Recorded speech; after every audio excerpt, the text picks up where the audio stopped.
Alright guys, Supreme Kami here, and today we will be jumping into the Alteration review for the V2 Assault Buster. So this one strictly is going to be a more or less like a range build unit, but obviously in terms of the overall stat distribution, they did a pretty good job with adding a little bit more incentive on the melee aspect of it, which I don't really enjoy them when they do that aspect of it, just because of the fact that I'd rather them strictly focusing on one specific element.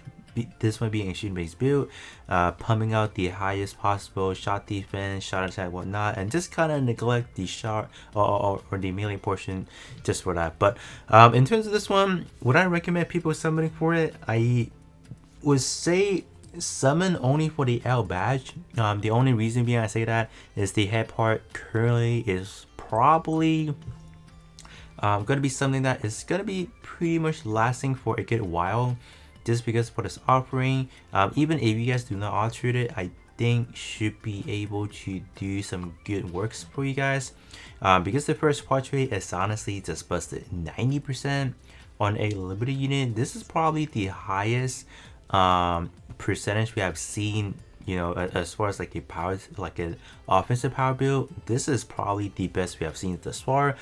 So yes, I feel like, you know, summoning strictly for one L badges I think is justifiable. I don't think there's any, I don't think anyone would say no to that, simply just for the headpiece.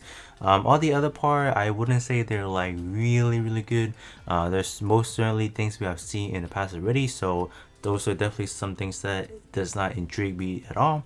Head part definitely could be something you will see becoming more of like a trend, especially the percentage base that we're seeing, 90% maxing out to like 40% or 50% eventually. I don't know, but this is gonna be starting moving forward. You might start seeing them a lot more in different places, arm pieces, torso pieces, leg pieces, you name it. So this is just the beginning, so definitely not something to go out of your way to chase for it, but at least do have the L badges waiting. That will be my only advice for you guys. So let's actually kind of get started. So in terms of the V2 Assault Buster, the like the build friendly aspect of it, I'll definitely say is dropped to 0, just because of how the stat distribution is. It's geared towards, I would say, running the physical or the resistant gear over than your traditional shot gear, just because in terms of the physical and beam resistance is extraordinarily higher than your base shot defense. So with that said, I would definitely say using the right appropriate gear, right appropriate subslot, namely that would be the Venetia Laberta. That one is the other non big scale that has, you know, similar property, being pretty high base resistant. So that's the only good partner I can kind of think of that is a 7-star. Also, I'm pretty sure there are a lot of good name parts out there for 6-star available yet, not 7-star available for the time being. But yeah, this is definitely something, you know, you build different, right? Literally build different. But like I said again, head part is by far right now one of the best one right now, up to 150%, so that's, or 130%, excuse me, so that's pretty crazy. This is also pretty good for a free-to-play player, especially because this right here is clocking in a total of 80%, 55% being the power boosted, the other 125% to damage. So this is good. If you guys are able to put head part, got the L badges, do definitely alterate it, 7-star it, you name it, do all those things, because this one is going to be future proof for, I want to say, for the next couple of months. So yes, won't even have to worry about maxing out your traditional head part anymore. Like let me just kind of toss up in the air right now, like I don't know, like the High Gundam for example.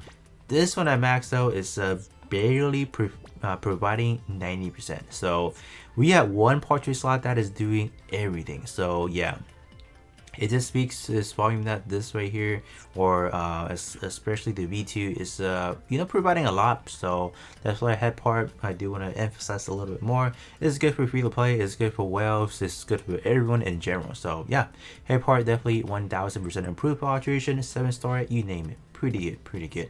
So heavy armor, so yeah, I'm kind of surprised that they're actually throwing heavy armor into this build specifically. So it just kind of looks like they are gearing towards providing more supports for the heavy armor. So that's kind of a nice gesture, because that's pretty much moving towards this build specifically. It does give support to heavy armor, which means you are able to make that quote-unquote meta build. So moving over to torso, so not gonna spend too much time on this one. Stat wise, it's definitely pretty much self-explanatory. So offense up pretty high, pretty, you know, average out actually. So that's kind of not ideally what I want to see. But shot attack still pretty viable. The resistance in total is up to what, at least upper, like almost an 8k in total. So that's why using the resistance gear is very useful. This one, I believe some other options that we have nowadays should be the Jagan Blastmaster. I believe the torso specifically has some pretty OP, yeah, physical resistance. So this one plus the torso should be pretty good. I don't think there's any other part that has, you know, high resistance or physical resistance. So yeah, torso, you do have another one you can kind of slap under the build as well, so just kind of toss it out there. But as always, use the Venetia Liberta for the sub slot, because that one I believe still provides the best up to resistance. So yep, this one fortune wise is pretty much something we have seen numerous times already for, you know, CD reduce and then some, you know, offensive trait. This one being the all damage, so pretty good all rounds. This one is obviously more or less catered towards a shooting based build.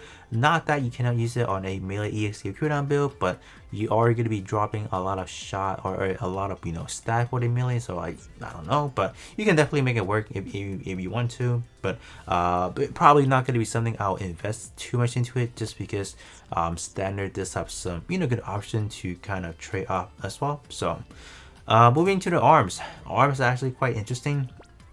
Not just the stat itself, but the actual EX skills actually provide 3 actual debuffs. So debuff in melee attack and shot attack with a different respective percentage, 19% and 14%, and also lowers melee defense by 19%. So kind of, you know, surprised that they're, you know, dropping a lot of debuff stuff. So it could be fun, all right?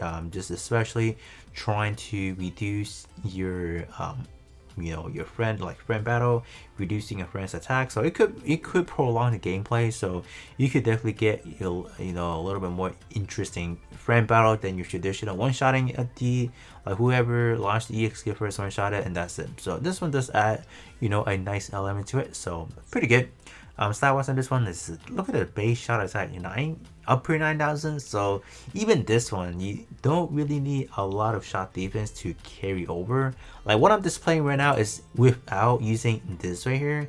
With this, we are easily breaking, I want to say maybe somewhere into the 12,000 territory, 12k territory, or even just maybe a little bit below that. But it just speaks to me that, you know, with the right proper build, using the resistant gear stuff, it's get a little bit crazy. But as always, stat wise, heavy armor and then ace exclusive, so just, you know, them, you know, providing more supports to that attack. So okay, legs, I don't think there's anything too interesting to talk about. It's pretty much like, you know, stat distribution is pretty much the same that we have looked at so far from the previous parts. Higher shot attack than the base melee attack is expected, so that's, you know, good job on their end. Pretty good, you know, shot attack or shot defense as well, so that's good.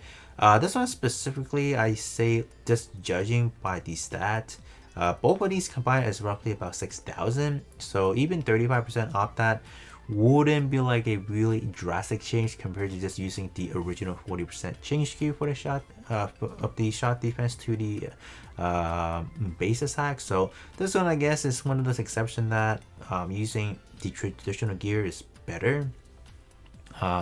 So EX skills on this one is just the Whisper and then the Micro Missile. So the Pierce is minus power, so there's just pretty much slide one more power, so it should enable you to hit harder, obviously. So that's, I guess that's cool.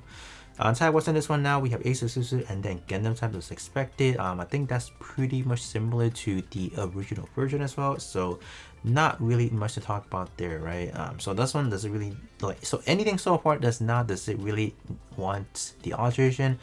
I guess not really, in a sense. Head part definitely must have, torso not so much in a way. So Yeah, so far, I don't really see anything else that's really outstanding for me to say go ahead and alterate. So moving over to the back part now, we have a pretty good side. I would say, yeah, base shot attack is ridiculously high. Even the melee attack is getting up there. So defensive side, not really care too much on that. So that's why you do see a rather low base melee or a base shot attack. So pretty with the change here, excuse me. So I would wish this one to be a little bit higher, but it's just the shot defense is not really helping out. So tag wise it's going to be ace exclusive and then Gundam type. While the EX skills we have the Assault and Buster. This one is going to be providing attack up to both melee and shot to your squad by respective 29% to 59%. In terms of this one over here, double S minus plus a minus piercing. So yeah, not only this one is going to be able to do some pretty good piercing attack to your enemy, it's also going to be doing some pretty hard hitting damage as well. So that's pretty good. This one also does heal as well, so just a little bit of the extra cherry on top, if you will. So very strong. So I think with the alteration, if you want this one to be really beefy to be able to hit the S power, I guess it wouldn't be that bad because starting out at S plus power already, so that is cooking good. All right, so moving over to the ranged weapon, let's see what's going on here. So they simply just slap on a bunch of shot attacks, so not much effort to talk about right there. This one is actually not that bad, so pretty much everything that you see as far as the effects, they're all pretty much going to be squad boosting or squad buffing. So that's pretty good for that supporting role, or you just want to be that one person to be providing a lot of support. This one is definitely for it. Buffy effect is always very helpful, and then all enemy all damage, so that's pretty much everyone is going to be able to benefit from that, so that's pretty cool. In terms of this one, I mean, like, we have seen a variation of this already, but more on the standard level and then not squad. So this one is obviously a little bit more superior because 3 of your other allies in terms of multi-missions and whatnot, they are going to be able to benefit from that. So that enabled them to hit harder, so that's good. I just at this point in time, we just need some hard content so we can really test out our suit to see how much better we are able to do. But moving over to the regular beam rifle, so this one is going to be the one attached with the multi-tube grenade launcher. So EX skill wise, I guess it's pretty good. D minus A power and then 15 magazine, so pretty typical stuff right there, so not really much to talk about. Style wise, it's pretty much going to be the same thing, it's just the tags, it is going to be a little bit different. This one having what is it, heavy armors instead of Gundam type. So last but not least, we have the shield. So shield style is actually not that terrible. It's going to be right in the upper echelon as well. So this one, pretty much the same story.